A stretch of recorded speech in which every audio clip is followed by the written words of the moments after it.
حديث اليوم وحديث كمانتا. إنه الخلق العظيم المجتبى وهو مشكاة الفضيلة والمعين فمحمد قد تجلى رحمة للعالمين.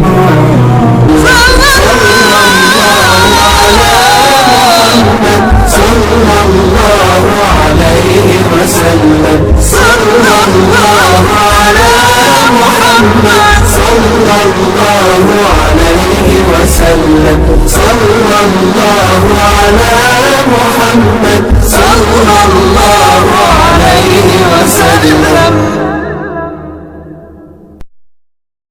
عن عبد الله بن عمرو بن العاص رضي الله عنهما قال: لم يكن رسول الله صلى الله عليه وسلم فاحشا ولا متفحشا، وكان يقول: إن من خياركم أحسنكم أخلاقا. متفق عليه.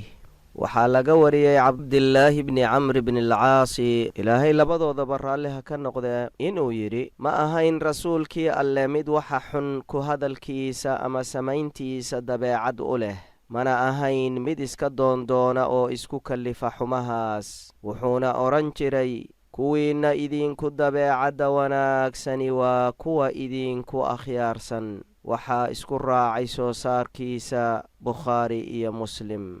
xadiidka maxaa laga faa'iidaysanayaa? 1. xumaanta qaylada iyo hadalka xun, ficilka xun iyo xagxagashadu leeyihiin.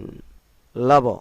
fiicnaanta in qofku iska doondoono inuu fiicnaado iyo nicidda loo nacay in xumaanta la iska doondoono. 3. wanaag la jeclaanta dadka iyo waanintooda. 4. wanaag dhammaantii waxa ay ku soo ururtay dabeecadda wanaagsan. 5. dabeecadda wanaagsani dhammaanteed waa khayr aakhiro iyo adduunba. 6. wax ka weyni ma jiraan siyaalihii nebigu sala allahu calayhi wasalama uu u ammaanay dabeecadda wanaagsan oo waxa uu ku sifeeyey: 1. dadka kan ugu khayr badan. 2. dadka kan ugu iimaan dhammaystiran. 3. dadka kan ugu jeclaanta badan. 4. dadka kan alle ugu dhow. 5. dadka miisaankooda waxa ugu culayska badan maalinta qiyaame. 6. waa sabab jannada lagu galo. 7. qofka leh guri jannada meesha ugu sarraysa ku yaal. 8. qofka helaya heerka ajarka uu helayo qofka maalintiina sooman hameenkiina salaada u taagan. intaas oo sifo fiican ah ayaa nebigu calayhi salaatu wasalaam axaadiid badan uu ku sheegay, kuwo kalena waa jiraan. aan sii wadno waxyaalaha laga faa'iidaysanaya. 7. wuxuu xadiidku nalka ku daarayaa sidii nebigu sala allahu calayhi waaalihi wasalama uu ula dhaqmi jiray kuwa dulmiya ama ku qayliya. 8.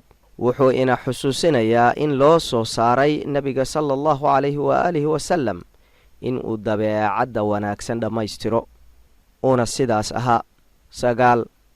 wuxuu kaloo tusayaa siduu u dabaqi jiray ee ay caaisha radiallahu canha inoo sheegtay. qur'aanka ayaa dabeecaddiisu ahayd: wuxuu la caroon jiray caradiisa, wuxuuna ku raalli noqon jiray raalli noqoshadiisa. dabeecadda wanaagsani waa milki qofka ilaahay uu siiyey, waana la iska doondooni karaa. waxaan idinku dhaafaynaa hadalkii rasuulka sala allahu calayhi wasalama laga wariyey ee ahaa: dadka kuma wada fillaysiin kartaan maalkiinna, laakiinse waxaa idinka deeqi karaa weji furaan iyo dabeecadda wanaagsan. sala allahu calayhi waaalihi wasalam. inta aynu xadiidka berrito ku kulmi doonno haddii allaha awoodda lihi u oggolaado, waxaan idinkaga tegaynaa ammaano allah. والسلام عليكم ورحمة الله وبركاته.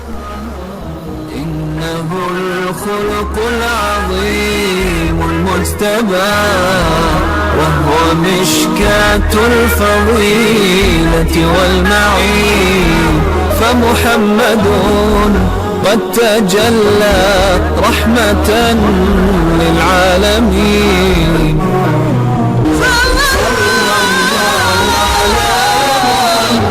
صلى الله عليه وسلم. صلى الله على محمد.